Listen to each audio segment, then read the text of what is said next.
राजकुमार की। इस चुनावी रणभेरी के बीच उत्तराखंड के सीएम पुष्कर सिंह धामी ने एक और चुनावी मास्टर चाल चल दी है। इस चाल से कांग्रेस को बीजेपी ने एक गहरी चोट दी है और इस चुनावी रणभेरी @2022 में सियासी उठापटक तो चलती ही रहती है और इसी बीच बीजेपी ने कांग्रेस को भी झटका दे दिया है।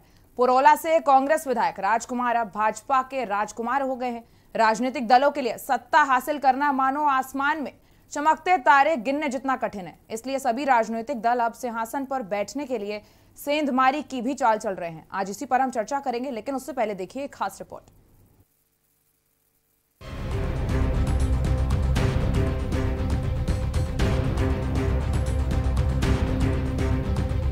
उत्तराखंड में विधानसभा चुनाव 2022 से पहले भाजपा ने कांग्रेस में सेंधमारी कर डाली है। पुरोला से कांग्रेस विधायक राजकुमार ने आज नई दिल्ली में आयोजित कार्यक्रम में भाजपा का दामन थाम लिया है। केंद्रीय मंत्री धर्मेंद्र प्रधान, सीएम पुष्कर सिंह धामी, भाजपा प्रदेश अध्यक्ष मदन कौशिक सहित भारी संख्या में पार्टी कार्यकर्ताओं की मौजूदगी में राजकुमार ने पार्टी की सदस्यता ग्रहण की है। विधायक राजकुमार की सदस्यता को लेकर सीएम धामी ने दलित कार्ड खेलते हुए कहा कि इनका नाम राजकुमार है और आज से ये भाजपा के राजकुमार हो गए हैं। मैं इस अवसर पर राजकुमार जी को अपनी शुभकामनाएं देता हूं कि वो पार्टी में, चूंकि वो एक जमीनी नेता हैं और उनके आने से पार्टी को बल मिलेगा। जहां हम लोग थोड़ा कुछ चीज़ों को अगर और ज़मीनी स्तर पर पहुंचाने में वो मदद करेंगे, उनके कारण से ये लाभ हमारी पार्टी को भी मिलेगा। और निश्चित रूप से मैं पुनः स्वागत करता हूं। और उनका नाम राजकुमार है, तो आज ये राजकुमार जो है हमारी भाजपा के राजकुमार हो गए, वहाँ से यहाँ आ गए।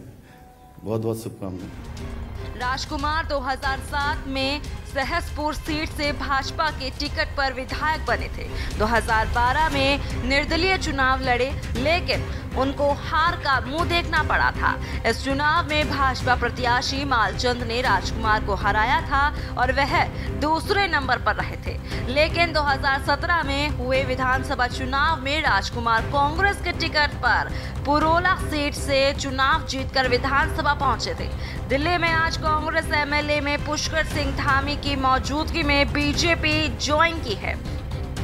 मुझे अपने लोगों के हितों की बात करनी थी और जहां उनके हितों की बात उचित सही वो मिलेगा, स्थान मिलेगा, वहीं पे मुझे जाना चाहिए। सर, आप किससे प्रभावित होकर के आए? मैं माननीय प्रधानमंत्री जी से प्रभावित होकर आया हूँ, राष्ट्रीय नेतृत्व जी से प्रभावित होकर आया हूँ, गृह मंत्री जी से प्रभावित होकर आया हूँ। उन्होंने जो कदम देश के हित में अभी कुछ ही दिनों में पहले उठाया है, उन सब सारी चीज़ों से प्रभावित होकर मैं भारतीय जनता पार्टी में आया। सर, एक आखिरी सवाल ये है कि सर आपने कहा था कि बीजेपी काम करती है और कांग्रेस काम नहीं करती। सर, इससे मतलब कहना क्या चाहते हैं? मैं ये कहना चाह रहा हूँ कि बीजेपी जो है वो धरातल से काम करती है। अनुसूचित जाति के लिए जो भी योजना भारतीय जनता पार्टी की सरकार में बने, चाहे पहले बनी सरकार, चाहे आज भारतीय जनता पार्टी की सरकार है, इन्होंने लोगों को स्वावलंबी बनाने का काम किया। रणभेरी 2022 का चुनावी रण तैयार है। सभी राजनीतिक दल एड़ी चोटी का जोर भी लगा रहे हैं। किसी न किसी बहाने अपने दल का शक्ति प्रदर्शन भी कर रहे हैं। अब देखना यह होगा कि इस धर्म से राजनीति के सफर में आखिर कौन विधानसभा 2022 के चुनावी सिंहासन पर सबसे पहले पहुंचेगा और सिंहासन पर बैठेगा। के न्यूज़ इंडिया के लिए ये खास रिपोर्ट।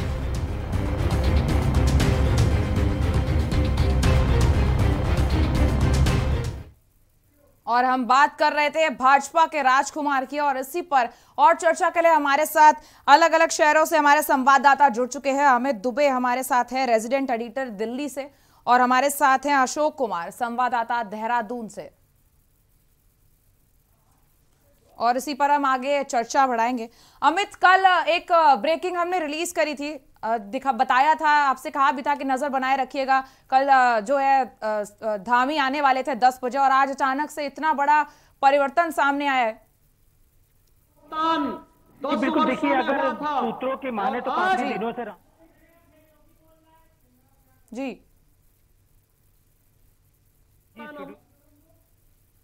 अमित, हम आपको अभी सुन नहीं पा रहे हैं।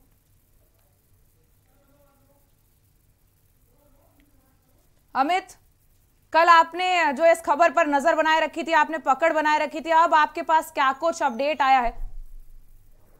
जी बिल्कुल, देखिए राजकुमार जो है वो बीजेपी ज्वाइन कर चुके हैं और काफी दिनों से चीजें जो है वो पेंडिंग चल रही थी, क्योंकि देहरादून में पुष्कर सिंह धामी जो कि उत्तराखंड के मुख्यमंत्री, उनके पास समय नहीं था, जिस वजह से वो दिल्ली नहीं आ पा रहे थे। और आज बाकायदा न सिर्फ पुष्कर सिंह धामी बल्कि प्रदेश अध्यक्ष मदन कौशिक भी दिल्ली पहुंचे और उसके बाद बीजेपी के राष्ट्रीय कार्यालय 6 दीनदयाल उपाध्याय मार्ग पे बाकायदा ऑफिशियल ज्वाइनिंग कराई गई है।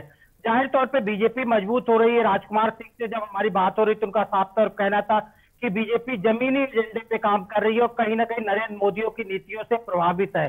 और ऐसे में जब बीजेपी अपने आप को मजबूत कर रही है, लगातार विधायकों के आने का सिलसिला जारी है और खासतौर पर जब से पुष्कर सिंह धामी ने चार्ज संभाला है उसके बाद से लगातार इस तरह की चीजें जो है वो पार्टी में हो रही है। पहले की बात करें तो प्रीतम सिंह पवार पहले शामिल हुए थे, अब राजकुमार शामिल हुए हैं। हो सकता है आने वाले दिनों में कुछ और लोग भी शामिल हो पाए। हालांकि कांग्रेस की बात करें तो कांग्रेस के नेताओं ने भी राजकुमार को मनाने की बहुत सारी कोशिशें की, लेकिन उनका मोबाइल बंद जा रहा था। राजकुमार किसी की नहीं सुन रहे थे, क्योंकि उन्होंने अपना साफ तौर पे मन बना लिया था कि उन्हें आखिरकार बीजेपी ज्वाइन करनी है और आज आधिकारिक रूप से राजकुमार ने बीजेपी ज्वाइन कर ली है। जी अमित जी, बड़ी गुपचुप तरीके से ये सियासी हलचल चल रही है। 2007 में पहले जो है ये राजकुमार बीजेपी में थे, उसके बाद उन्होंने निर्दलीय से टिकट लड़ा और उसके बाद कांग्रेस ज्वाइन करी और अब वापस से बीजेपी का दामन थाम लिया है। इतनी बार जो ये फेरबदल हो चुकी है, इसका प्रभाव कहां तक पड़ सकता है? देखिए खासतौर पर नेता जब पार्टी उन्हें टिकट नहीं देती तो से भी उनकी नाराजगी होती है और पार्टी छोड़ के चले जाते हैं। लेकिन जो सच है, जो जनाधार है, लोग पहले से ही कहीं ना कहीं भांपने की कोशिश करते हैं कि आगे आने वाले दिनों में कौन सी सरकार आ रही है, कौन सी पार्टी जो जमीनी स्तर पे मौजूद है और उसके विकल्प ढूंढते हैं। यही शायद राजकुमार के साथ भी हुआ कि जो आज नरेंद्र मोदी के नेतृत्व में अपनी आस्था जता रहे हैं, इसमें कोई दो राय नहीं है। लेकिन बीजेपी जिस तरह का बहुमत लेके उत्तराखंड में आई थी और उसके बाद अभी रिसेंटली जो बीजेपी को लोगों को लगता है कि बीजेपी का जनाधार बहुत मजबूत हुआ, प्रधानमंत्री नरेंद्र मोदी का कोई विकल्प नहीं है, इसका भी एक बड़ा सामने नजर आता है। जी अमित, मैं आपके पास अभी दोबारा लौटूंगी। एक बार स्थिति का जो पूरा जायजा है वो अशोक से भी ले लेते हैं। अशोक, वहां क्या कुछ सियासी हलचल चल रही है इसको लेकर? अचानक से एक कांग्रेस विधायक का, एमएलए का बीजेपी में इस तरीके से आना। देखिए बिल्कुल अच्छे मैं आपको यहाँ पर बता दूं कि जिस तरह से 2022 के जो विधानसभा चुनाव जैसे जैसे नजदीक आता जा रहा है, ऐसे ऐसे में जो बीजेपी और कांग्रेस के अगर हम यहाँ पर बात करते हैं तो लगातार उपस्थित देखने को मिल रही है। लगातार जो विधायकों का सिलसिला है, आने जो दौर है वो शुरू हो चुका है।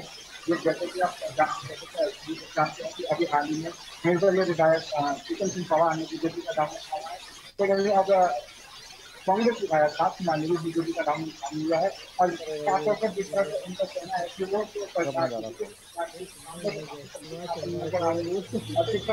वो सीधे हो जाओ उसको देखते हुए लगातार आज जी तो कह सकते हैं कि बीजेपी का भी इस बात को लेकर साफ तौर पर ये कहना है कि अभी तक के दरवाजे बंद किए गए थे, लेकिन अब दरवाजे खोल दिए गए। जी अशोक, आप इस जो है खबर पर नजर बनाए रखिएगा। अमित जी, आप भी दिल्ली में इस पर नजर बनाए रखिएगा, क्योंकि लगातार चुनाव आने की वजह से सियासी हलचल चल रही है। इसी पर हम आगे चर्चा करेंगे, लेकिन उससे पहले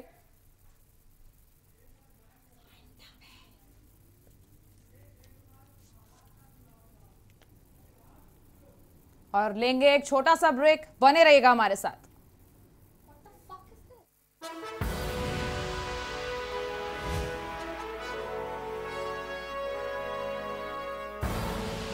आप देख रहे हैं के न्यूज, खबरों का सारथी। उत्तर प्रदेश में मुख्यमंत्री योगी आदित्यनाथ के नेतृत्व में उत्तर प्रदेश बना है।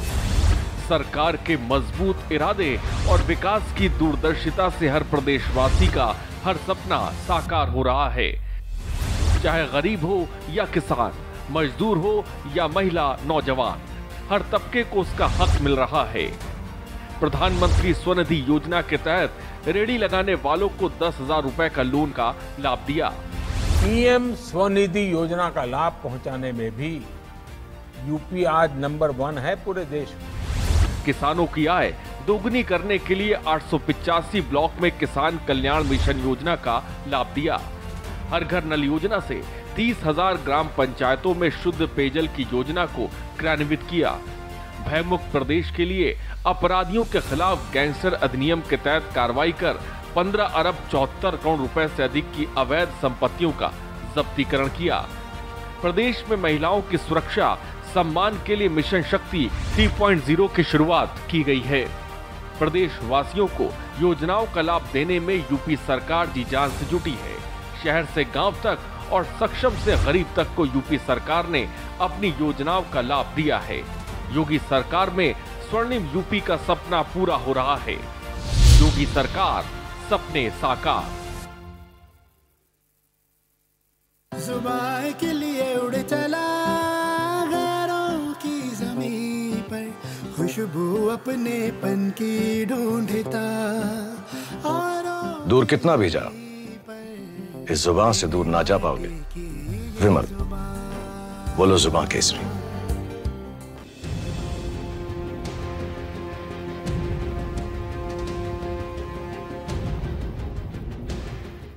खुदी को आजमाया है तो ये अंदाज आया है, खुदी को आजमाया है तो ये अंदाज आया है।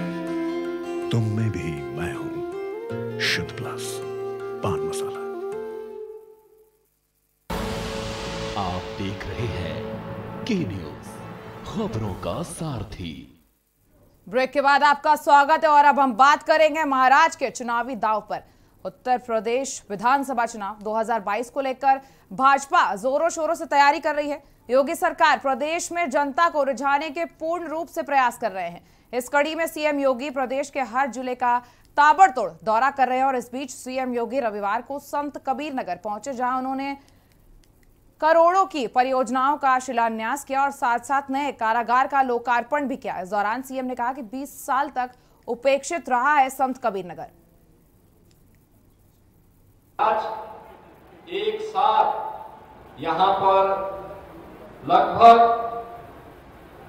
245-46 करोड़ रुपए की परियोजनाओं का शिलान्यास और लोकार्पण का कार्यक्रम इस बात को प्रदर्शित करता है कि जनपद संत कबीर नगर भी अब अन्य जनपदों की तुलना में पीछे नहीं रहेगा, बल्कि विकास की मुख्य धारा के साथ जुड़ करके एक नई लोक गाथा के साथ आगे बढ़ने का कार्य करेगा। पूर्वी उत्तर प्रदेश में और उत्तर प्रदेश बीमारी थी, इंसेफ्लाइटिस से मौतें होती थी, मलेरिया से मौतें होती थी, डेंगू से मौतें होती थी, प्रदेश और उत्तराखंड तमाम अन्य प्रकार की बीमारियों से मौतें होती थी। उपचार का कोई माध्यम नहीं, कोई साधन नहीं।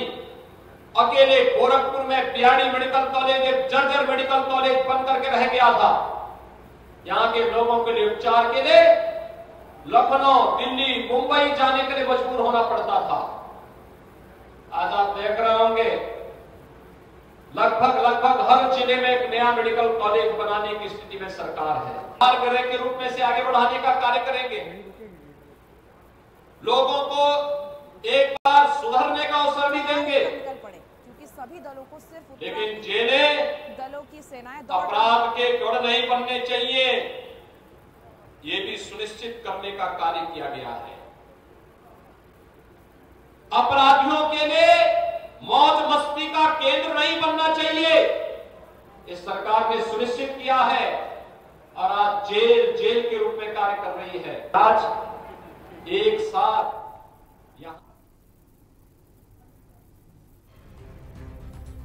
और आपको बता दें कि सीएम योगी लगातार यूपी के ताबड़तोड़ दौरों पर है। उन्होंने आज कुशीनगर को करोड़ों की सौगात दी है, जहां लगभग 60 करोड़ की योजनाओं का और परियोजनाओं का शिलान्यास किया है, लोकार्पण किया है।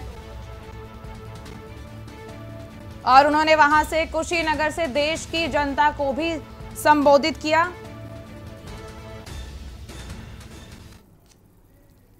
और इसी खबर पर हमारे साथ जुड़े हुए हैं हमारे संवाददाता मिथिलेश कुमार संत कबीर नगर से। मिथिलेश जी, वहां पर क्या कुछ चल रहा है, क्या अपडेट है आपके पास? जी बता दें कि सीएम योगी आदित्यनाथ का 11 बजे यहाँ पर कार्यक्रम था और 11 बजे वो जो है CM Yogi Adityanath police line में बने हेलीपैड स्थल पर पहुंचे थे। उसके बाद बाइकार के माध्यम से वो कार्यक्रम स्थल पहुंचे थे, यानी जिला कारागार पे, और वहां पर पहुंचकर जिला कारागार का उन्होंने लोकार्पण किया है। इसके बाद तमाम योजनाओं से संचालित जो योजनाएं थे उनके लाभार्थियों को लाभान्वित किया गया है और साथ ही वहां पर जनसभा को उन्होंने संबोधित किया और साफ तरीके से उन्होंने यह संदेश दिया है कि कहीं ना कहीं जो जेल है वो अपराध और माफियाओं के लिए अड्डा नहीं होना चाहिए, क्योंकि उन्होंने साफ अपने वक्तव्य में कहा भी है। और आपको बता दें कि इस दौरान वहां पर उन्होंने 26 करोड़ की लागत से जो जिला कारागार बनाया गया उसका लोकार्पण उन्होंने किया है और लगभग 2 करोड़ 45 लाख रुपए की लागत से 122 परियोजनाओं का उन्होंने लोकार्पण किया है। और तमाम कार्यक्रम को संबोधित करते हुए उन्होंने तमाम बातों को संबोधित करते हुए लोगों को संबोधित किया और इस दौरान उन्होंने जनमानस के लिए एक साफ तरीके से संदेश भी दिया है। जी मिथिलेश, आज तक ऐसा कभी नहीं हुआ है, कुशीनगर में अचानक से इतनी करोड़ों की सौगात जो है योगी आदित्यनाथ ने दे दिया कुशीनगर को। चुनाव को लेकर क्या कुछ ये सियासत चल रही है? जी देखिए, कहीं ना कहीं जाहिर सी बात है, सरकार से लोगों की अपेक्षा होती है और लगातार ये अपेक्षाएं लोगों के अंदर बरकरार रहती है और इसी अपेक्षा को लेकर आज जो लोगों के अंदर थी वो आज सीएम योगी आदित्यनाथ ने संत कबीरनगर पहुंचकर सौगात दी है। और कहीं जो ये चुनावी माहौल है, जाहिर सी बात है कि 2022 का चुनाव सर पर है और इसको लेकर लगातार तमाम राजनीतिक दल अपने अपने तरीके से कार्यों को कर रहे हैं, एक दूसरे पर निशाना साध रहे हैं। लेकिन ये जो काम किया गया है सीएम योगी आदित्यनाथ ने, उस परियोजनाओं का लोकार्पण किया गया है, वो कहीं ना कहीं एक बड़ी सौगात है संत कबीरनगर के निवासियों के लिए, जो एक बेहतर तरीके से कार्य हो रहा है। जी मिथिलेश, वहां पर बाढ़ की स्थिति भी है, वहां पर अभी कोरोना का भी ये सब चल रहा है, उसके बावजूद वहां पर जनता का एक बहुत बड़ा जो है हुजूम देखने को मिल रहा है, तो कहीं ना कहीं क्या जनता पक्ष में दिख रही है? जी बिल्कुल, देखिए लोगों के अंदर ये उत्साह है कि भारतीय जनता पार्टी लगातार कार्य कर रही है और भारतीय जनता पार्टी के पक्ष में लोग जो है लगातार रहते भी हैं और इसी तरह देखने को भी मिलता है। और रही बात बाढ़ जैसे हालात को, तो जो आप ये कई बार ये तस्वीरें सामने आई है कि बाढ़ जैसे हालात बने हुए हैं कई जगहों पर। अभी पूर्व में जिलाधिकारी दिव्या मित्तल ने जो है के न्यूज के खास बातचीत में उन्होंने बताया भी था कि लगभग 100 गाँव के संपर्क मार्ग भी टूट चुके हैं। तो अब लगातार बाढ़ की स्थिति, हालांकि अभी जैसे जैसे दिन बढ़ रहे हैं वैसे बाढ़ की स्थिति भी कम हो रही है, लेकिन अभी भी तमाम जगहों पर बाढ़ जैसे हालात हैं और स्थितियां बेकाबू हुई हैं। जी मिथिलेश जी, बिल्कुल ऐसी स्थितियों में भी जनता का वहां पर पहुंचना और उनका संबोधन सुनना अपने आप में एक बहुत बड़ी चीज को दर्शा रहा है। और इस तमाम खबर पर जानकारी देने के लिए मिथिलेश आपका बहुत बहुत धन्यवाद। आपको हम खबर दिखा रहे थे जहां योगी आदित्यनाथ ने आज यूपी में ताबड़तोड़ दौरे किए हैं, जहां उन्होंने करोड़ों की परियोजनाओं और योजनाओं का शिलान्यास भी किया है। और इसी पर हम बात कर रहे थे, चुनाव को लेकर बड़ा ही अहम माना जा रहा है दौरा।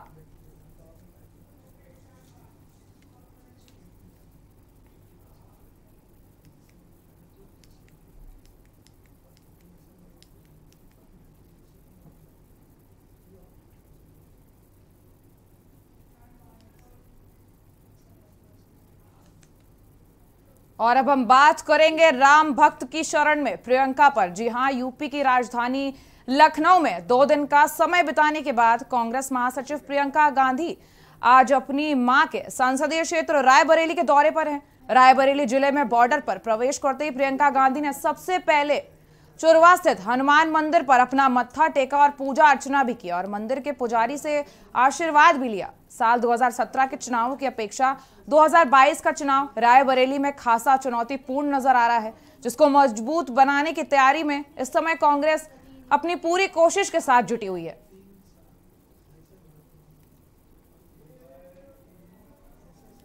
तस्वीर हम आपको दिखा रहे हैं जहां प्रियंका गांधी का जोरदार स्वागत किया गया है रायबरेली में, जहां पार्टी के कार्यकर्ताओं ने उनका माल्यार्पण कर उनका स्वागत किया।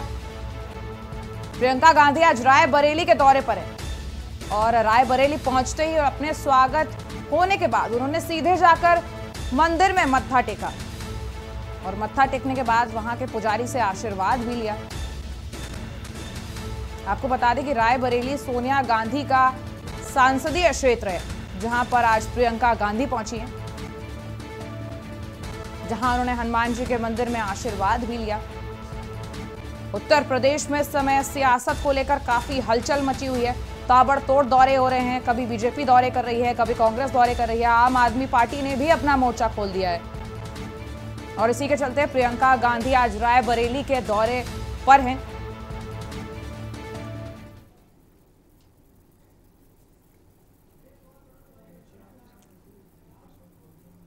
और इसी पर हम बात कर रहे थे राम भक्त की शरण में प्रियंका पर, और इसी खबर पर हमारे साथ चर्चा के लिए हमारे साथ संवाददाता जुड़े हुए हैं मनीष अवस्थी। मनीष अवस्थी, वहां क्या कुछ चल रहा है? प्रियंका का लगातार जो है दौरे पर हैं, वो 2 दिवसीय दौरे पर थी और आज रायबरेली पहुंची हैं, क्या कुछ किया उन्होंने वहां पर? जी बिल्कुल, मैं बता दूं जिस तरह से रायबरेली का जो कांग्रेस का गढ़ माना जाता है, आज वो यहाँ की जो प्रियंका गांधी है और 2 दिवसीय दौरे पर रायबरेली पहुंचे हैं।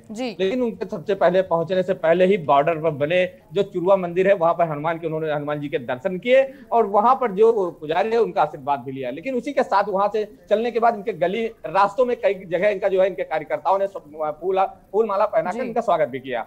जिसके बाद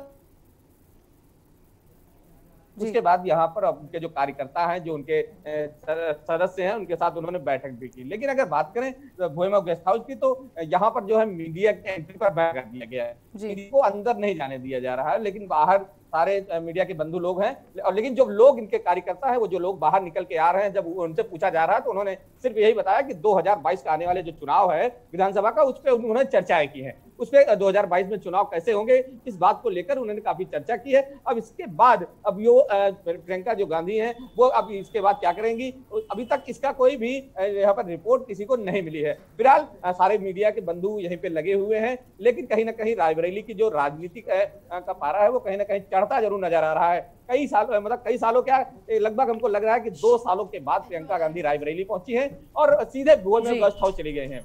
लेकिन अगर उनको राजनीति यहाँ से करनी है तो 2022 का चुनाव एकदम करीब आ गया है। यहाँ की जनता के साथ, यहाँ के लोगों के साथ उनको मिलना चाहिए, उनके साथ बैठक करनी चाहिए, उनसे मुलाकात करनी चाहिए, उनकी समस्याओं को भी जानने की जरूरत प्रियंका गांधी को है कि रायबरेली में क्या क्या समस्याएं हैं। लेकिन उसी को लेकर के अगर बात करें रायबरेली में, तो प्रियंका गांधी सीधे गेस्ट हाउस में है और वहां पर बैठी हुई है। उनके जो कार्यकर्ता उनके साथ भी उनकी बातचीत हो रही है। जी मनीष जी, रायबरेली कहीं ना कहीं इनका गढ़ रहा है, कांग्रेस पार्टी का गढ़ रहा है, सोनिया गांधी का जो है संसदीय क्षेत्र है, और अब इस बीच लगातार जो है प्रियंका गांधी के दौरे हैं, तो क्या कुछ वहां पर सियासत रहेगी, क्या इसका इफेक्ट पड़ सकता है वहां पर? जी बिल्कुल, जिस तरह से कांग्रेस में महासचिव जो प्रियंका गांधी है, इनको एक कांग्रेस की नैया को पार लगाने के लिए जो है इनको जो पद दिया गया है कि ये अब की बार यूपी में कांग्रेस की नैया को पार लगाएंगी। लेकिन ये रायबरेली के एक दुर्भाग्य की बात है कि रायबरेली में प्रियंका गांधी की एंट्री के बाद यहाँ के लोगों में एक जोश तो देखा गया है, लेकिन ये 2022 का जो चुनाव है वो आएगा तभी एहसास हो पाएगा कि कांग्रेस यहाँ से कितनी मजबूत है। ये 2022 जब चुनाव करीब पहुंचेगा तभी मालूम हो पाएगा। जी, और कांग्रेस के कार्यकर्ता इस पर क्या कुछ कर रहे हैं, किस तरीके से वो वहां पे तैयारियां कर रहे हैं? जी बिल्कुल, कांग्रेस की बात करें तो कांग्रेस इस समय गांव-गांव जाकर लोगों से बातचीत कर रही है और उनसे बात हर सुविधाओं पे जो कर रही है। लेकिन वहीं अगर प्रियंका की बात करें तो सारे कार्यकर्ता, जितने जिले के कार्यकर्ता हैं, सब यहाँ पर गेस्ट हाउस पहुंचे हुए हैं और उनसे बातचीत मुलाकात कर रहे हैं और चर्चाएं कर रहे हैं कि जिस तरह से रायबरेली की जो समस्याएं हैं उन पर फोकस किया जाए, ताकि जो 2022 का चुनाव वो कहीं ना कहीं यहाँ से जीता जा सके। इस तरह की अगर राजनीति कांग्रेस को करनी है तो एक अगर माना जाए तो रायबरेली कांग्रेस का गढ़ भी कहा गया है। अगर कांग्रेस की राजनीति शुरू हुई तो रायबरेली से शुरू हुई है। उस तरह के अगर कांग्रेस का गढ़ माना गया तो प्रियंका गांधी हो, चाहे मार रही हो सोनिया गांधी, लेकिन उनको रायबरेली से लगाव बहुत ही कम रहा होगा। जी मनीष जी, बिल्कुल आपकी बात ठीक है। क्या कुछ बाहर अभी निकलकर सामने आएगा, उनका दौरा चल रहा है। तमाम जानकारी देने के लिए आपका बहुत बहुत धन्यवाद। इस पर आप लगातार नजर बनाए रखिएगा। और अब हम बता रहे थे आपको, जहां रायबरेली के दौरे पर है प्रियंका गांधी,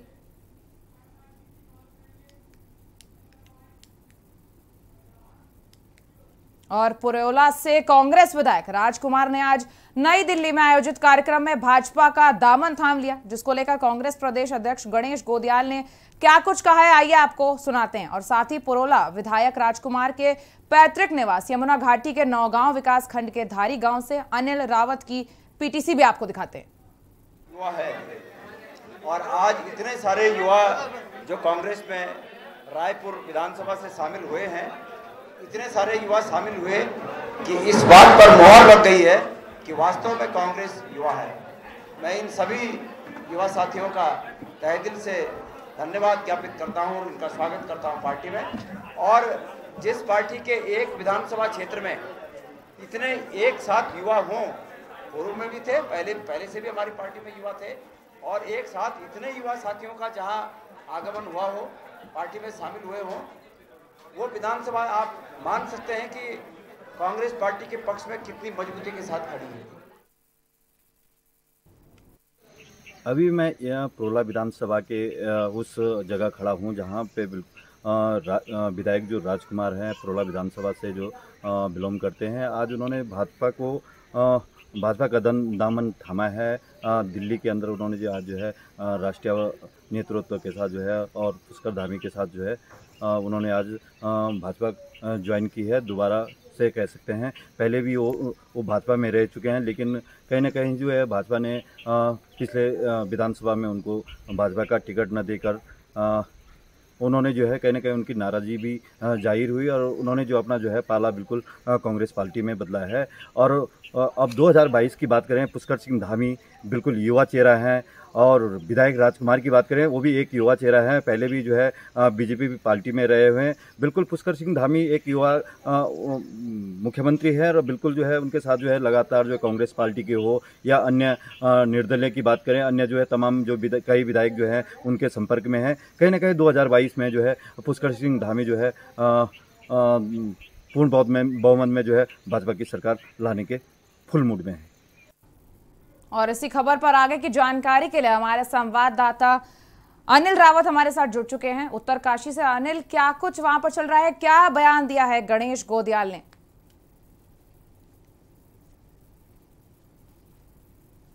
ये मैं बता दूं, मैं बिल्कुल अभी जो है प्रोला विधानसभा के जो जिन्होंने आज जो है भाजपा का दामन थामा है विधायक राजकुमार, मैं उनके बिल्कुल उनके निवास पे जो उनका पैतृक गांव है उत्तरकाशी जिले का जो है नौगांव विकास खंड का धारी गांव से मैं घर पे हूँ अभी। और बात करें हैं राजकुमार जो है पहले सैदपुर से विधायक रहे हैं और उसके बाद उन्होंने जो है अपना जो है मन बनाया प्रोला विधानसभा, जहाँ की जो उनका जो है नौगांव विकास के अंदर उनका जो है धारी गाँव आता है। जी, जानकारी देने के लिए आपका बहुत बहुत शुक्रिया अनिल जी। खबर पर नजर बनाए रखिएगा। हम बात कर रहे थे जहां कांग्रेस प्रदेश अध्यक्ष गणेश गोदियाल का एक बयान सामने आया था कि राजकुमार क्या बाहर लाएंगे।